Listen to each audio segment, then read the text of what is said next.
Hai, jumpa lagi bersama saya dalam channel ini.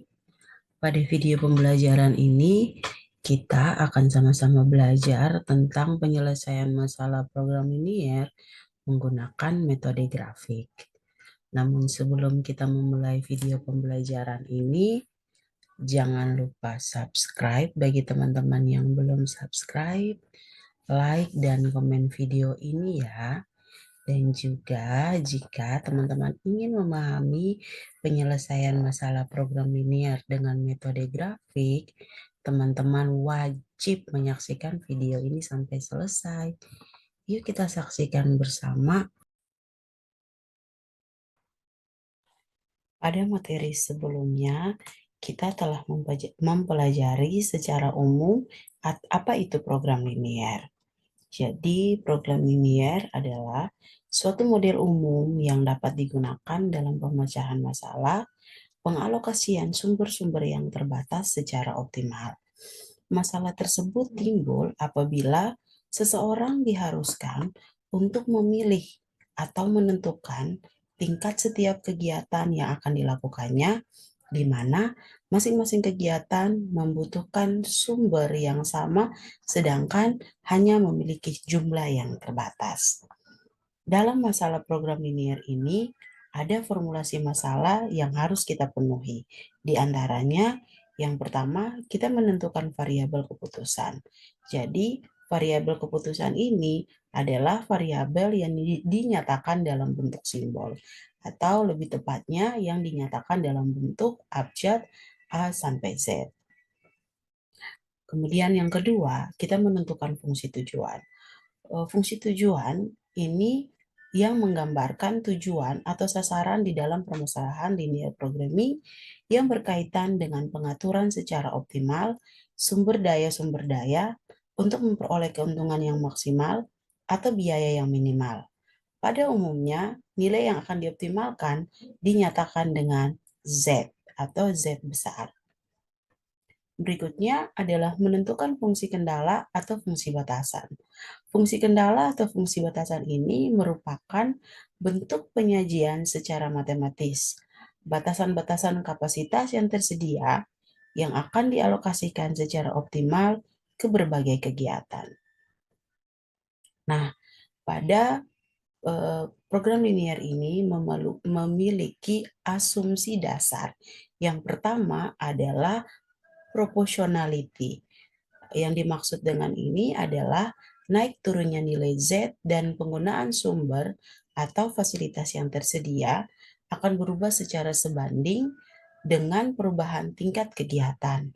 Yang kedua adalah additivity. Additivity ini adalah nilai tujuan tiap kegiatan tidak saling mempengaruhi, atau dalam linear programming dianggap bahwa kenaikan dari nilai tujuan atau Z yang diakibatkan oleh kenaikan suatu kegiatan dapat ditambahkan tanpa mempengaruhi bagian nilai Z yang diperoleh dari kegiatan lain. Berikutnya adalah divisibility. Divisibility ini adalah keluaran yang dihasilkan oleh setiap kegiatan dapat berupa bilangan pecahan. Demikian pula dengan nilai Z yang dihasilkan. Dan yang terakhir adalah deterministik. Adalah asumsi ini menyatakan bahwa semua parameter yang terdapat dari model linear programming atau AIJ, BI, dan CJ dapat diperkirakan dengan pasti meskipun jarang dengan tepat. Nah, sekarang kita akan membahas apa itu metode grafik atau penyelesaian masalah program linear menggunakan metode grafik. Jadi, penyelesaian masalah program linear ini bisa dilakukan menggunakan dua metode, yaitu metode grafik dan juga metode simplex. Metode grafik ini pada umumnya diselesaikan untuk masalah yang hanya memiliki dua variabel keputusan. Jika lebih, diselesaikan dengan metode simplex. Nah, Langkah-langkah penyelesaian masalah dengan metode grafik adalah yang pertama, yaitu kita menggambarkan model batasan sebagai persamaan pada grafik. Lalu dengan mempertimbangkan ketidaksamaan batasan, kita menunjukkan area solusi yang layak. Yang kedua, kita menggambarkan fungsi tujuan, lalu menggeser garis ini keluar dari titik originalnya, yaitu 0,0 ke lokasi titik solusi optimal. Yang ketiga, kita menyelesaikan persamaan-persamaan secara simultan pada titik solusi untuk menentukan nilai solusi yang optimal. Atau kita juga bisa memakai setelah langkah pertama, kita bisa lanjut pada menyelesaikan persamaan-persamaan secara simultan pada titik sudut untuk memperoleh nilai solusi pada setiap sudut. Dan yang kedua, kita memasukkan nilai-nilai ini ke dalam fungsi tujuan untuk menentukan kumpulan nilai yang menghasilkan nilai Z yang maksimum. Nah, kita langsung ke contoh soal ya teman-teman. Misalkan di sini ada perusahaan tembikar PT XYZ memproduksi dua macam produk setiap hari, yaitu yang produk satu adalah produk mangkok dan produk dua adalah produk cangkir. Perusahaan mempunyai dua sumber daya yang terbatas jumlahnya yang digunakan untuk memproduksi kedua produk tersebut. Misalkan untuk tenaga kerja dan juga tanah liat. Dengan keterbatasan sumber daya yang dimilikinya, perusahaan ingin mengetahui berapa jumlah mangkok dan cangkir yang akan diproduksi setiap harinya dalam rangka memaksimumkan laba atau memaksimumkan keuntungan pendapatan. Kedua produk tersebut mempunyai kebutuhan sumber daya untuk produksi serta laba per item sebagai berikut. Jadi misalkan kalau kita bawa ke dalam bentuk tabel seperti ini, jadi tadi kita punya dua produk yaitu mangkok dan cangkir dan juga kebutuhan sumber daya. Untuk mangkok membutuhkan 1 tenaga kerja jam per unit, sedangkan membutuhkan 4 kilogram per unit tanah liat. Kemudian laba atau keuntungannya itu Rp4 per unit. Ini bisa kita konversikan tergantung kita mau konversikan kemana. Ke satuan kah, ke puluhan kah, ratusan kah, ribuan, dan seterusnya. Begitu juga untuk produk 2. Produk 2 ini adalah cangkir, di mana cangkir itu membutuhkan 2 tenaga kerja dalam satuan jam per unit. Begitu juga dengan 3 kilogram tanah liat, 3 per unit. Kemudian labanya ini adalah Rp5 per unit. Nah, sebagai informasi tambahan teman-teman, tersedia 40 jam tenaga kerja dan 120 kilogram tanah liat setiap hari untuk produksi.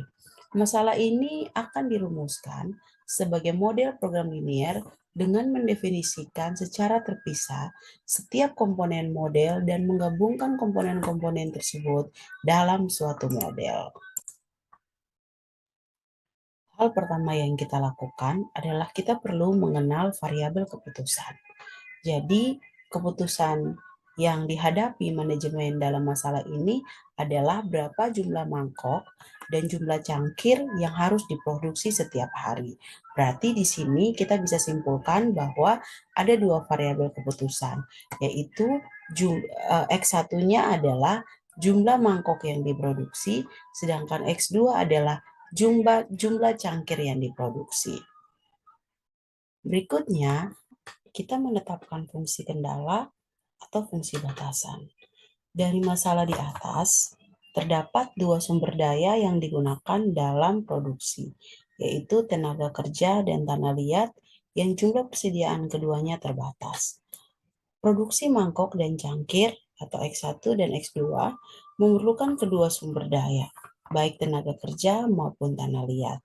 Yang pertama, kita akan membuat batasan dari tenaga kerja.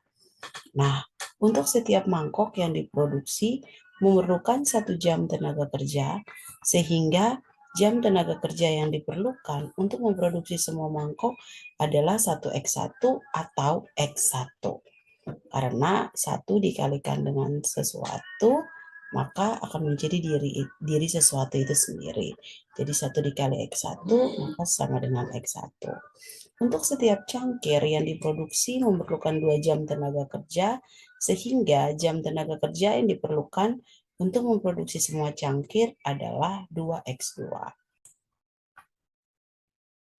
Total tenaga kerja yang digunakan oleh perusahaan adalah penjumlahan dari tenaga kerja yang digunakan oleh setiap produk, yaitu 1X1 ditambah 2X2. Akan tetapi, jumlah tenaga kerja sebesar 1X1 atau X1 ditambah 2X2 dibatasi sampai dengan 40 jam per hari. Artinya, jumlah jam maksimum tenaga kerja yang dimiliki perusahaan. Sehingga kita bisa menulis batasan tenaga kerja sekarang adalah 1X1 ditambah 2X2 lebih kecil sama dengan 40 jam.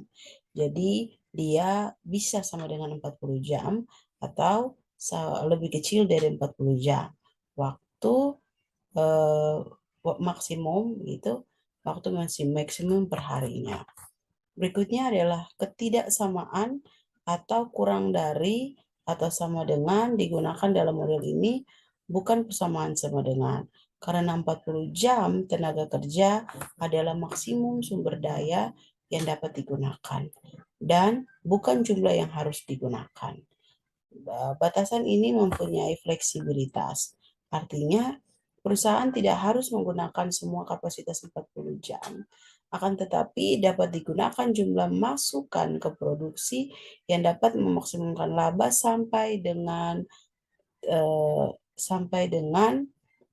jam tenaga kerja. Berarti perusahaan mungkin saja mempunyai kapasitas yang tidak terpakai, misalkan sebagai waktu dari 40 jam yang tidak digunakan oleh perusahaan. Berikutnya, kita membuat batasan tanah liat. Nah, batasan untuk tanah liat dirumuskan sama dengan batasan tenaga kerja. Karena setiap mangkok yang diproduksi memerlukan 4 kg tanah liat, maka jumlah tanah liat dapat ditulis menjadi 4X1 untuk memproduksi semua mangkok. Karena setiap cangkir yang diproduksi memerlukan 3 kg tanah liat, maka jumlah tanah liat yang diperlukan untuk memproduksi semua cangkir adalah 3X2. Total tanah liat yang digunakan oleh perusahaan adalah penjumlahan dari tanah liat yang digunakan oleh setiap produk, yaitu 4X1 ditambah X2. Karena kapasitas maksimalnya adalah 120, maka bisa kita tulis dengan cara yang sama, 4X1 ditambah 3X2 lebih kecil sama dengan 120. Baik, kita langsung pada penyelesaian soalnya. Misalkan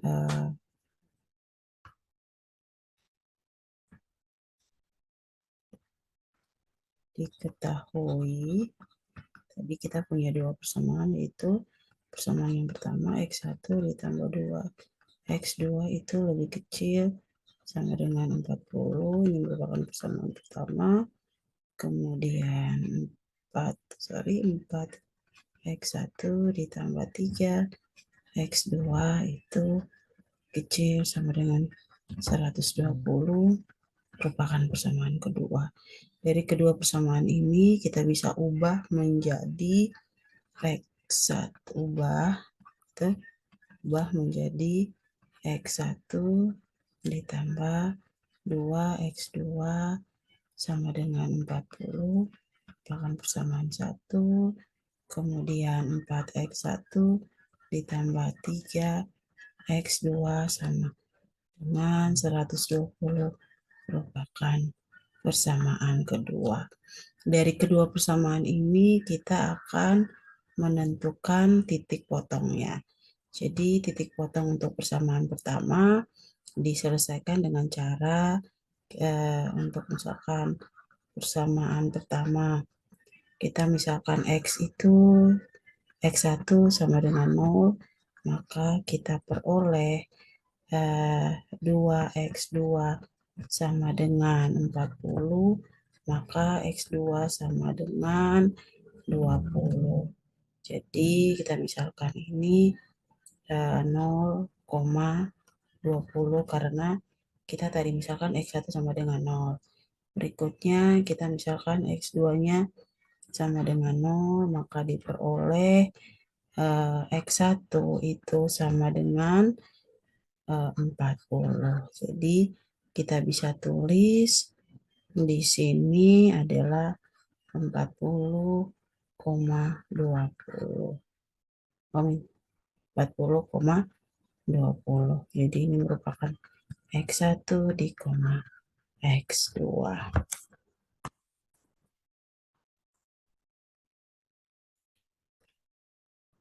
Berikutnya untuk persamaan kedua, kita ini persamaan kedua itu bisa kita selesaikan tadi.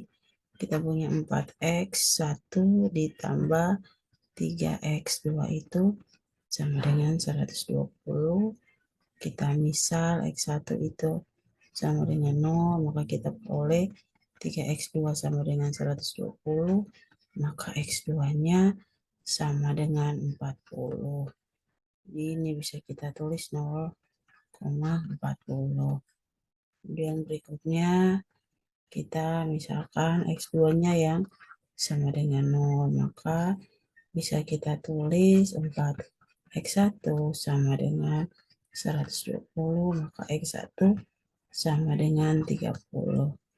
Jadi itu jadi x1, x2 itu sama dengan 30,40. 30,40 didapat dari mana? Ini nilai x1-nya dan ini nilai x2-nya. Kemudian dari titik-titik yang sudah kita peroleh pada persamaan 1 dan persamaan 2, kita akan menggambarkan grafiknya seperti apa. Nah, langkah pertama yang kita buat adalah kita membuat sumbu koordinat kartesius. Tadi kita punya itu kan untuk persamaan 1, nilai tertinggi adalah 40, persamaan 2 pun 40. Jadi kita bisa gambarkan seperti ini. Jadi minta maaf teman-teman, ini sebenarnya ini yang X1. Maaf, ini yang X1 ya teman-teman ya. Maaf, ini yang X1, kemudian sumbu yang ini yang merupakan X2. Kemudian berikutnya kita menggambarkan grafik dengan menggunakan titik-titik potong yang sudah kita peroleh. Jadi ini merupakan persamaan 1 gitu teman-teman. Ini persamaan 1, kemudian ini persamaan 2. Jadi persamaan 1 tadi kita punya X1 itu kan X1-nya sama dengan 40. Maka titiknya kita pasang di sini. Kemudian X2-nya itu 20, maka dilihat seperti ini.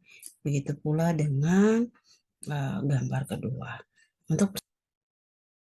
Nah, dari kedua persamaan itu ketika kita gabungkan gambarnya akan seperti ini. Jadi ini untuk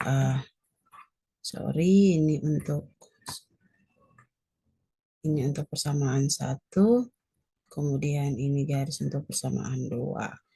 Nah, daerah visibelnya yang mana? Daerah visibelnya itu adalah daerah yang terjadi ketika perpotongan antara persamaan 1 dan juga persamaan 2. Dan ini yang merupakan daerah visibelnya, teman-teman. Ya, ini merupakan daerah visibelnya. Kemudian dari daerah visibelnya ini kita akan sama-sama menentukan nilai maksimum gitu. Nilai maksimum atau nilai Z atau fungsi tujuannya. Caranya seperti apa? Mari kita simak bersama. Jadi untuk mencari nilai dari daerah layak adalah yang pertama dengan cara mengeliminasi. Cara eliminasi yang dimaksud di sini adalah kita dari persamaan kendala 1 dan persamaan kendala 2, kita akan mencari nilai X1 dan X2. Nilai X1 dan X2 ini akan kita substitusi masukkan ke fungsi tujuan untuk mengetahui nilai yang optimal. Ini misalkan saya ulangi lagi. Misalkan kita punya persamaan 1, X1 ditambah 2X2 ini sama dengan 40. Ini persamaan 1. kemudian persamaan 2, 4, X1 ditambah 3X2 sama dengan 120 merupakan persamaan kedua. Nah, eliminasinya adalah kita menghilangkan salah satu variabel. Caranya adalah dengan mengalihkan pada suatu bilangan. Nah, supaya kita bisa mengeliminasi, langkah yang bisa kita buat adalah persamaan 1 dikalikan dengan 4, kemudian persamaan 2 dikalikan dengan 1. Maka akan menjadi 4X1 ditambah 8X2 itu sama dengan 160. Kemudian ini karena dikalikan dengan 1, tinggal kita tuliskan saja 3X2 sama dengan 120. Cara mengeliminasinya adalah kita menguranginya. Ini dan ini habis, jadi 5X2 itu sama dengan 40. X2-nya itu sama dengan 8. Nah, kita sudah punya nilai X2 nih teman-teman. Cara berikutnya adalah nilai X2 ini kita substitusi masuk ke dalam salah satu persamaan ini. Supaya lebih mudah, kita substitusi masuk ke persamaan yang pertama untuk mengetahui atau mendapatkan nilai X1. Jadi bisa kita tulis X1 ditambah 2 dikali 8, 8 itu sama dengan 40. Maka bisa kita tulis X1 sama dengan 40 dikurang adalah tunggu sebentar teman-teman. 40 dikurang dengan 2 kali 8 itu sama dengan 16. Ini sama dengan 24. Dengan kata lain, kita punya nilai X1-nya sama dengan 24. Nilai X1 dan X2 ini kita akan substitusi masuk ke fungsi tujuan. Dan ini fungsi tujuannya teman-teman. Jadi kita punya fungsi tujuan itu adalah Z sama dengan 4X1 ditambah 5X2.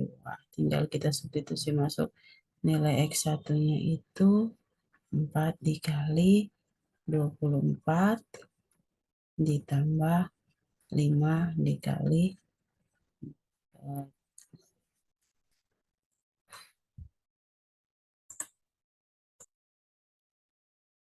5 dikali 8.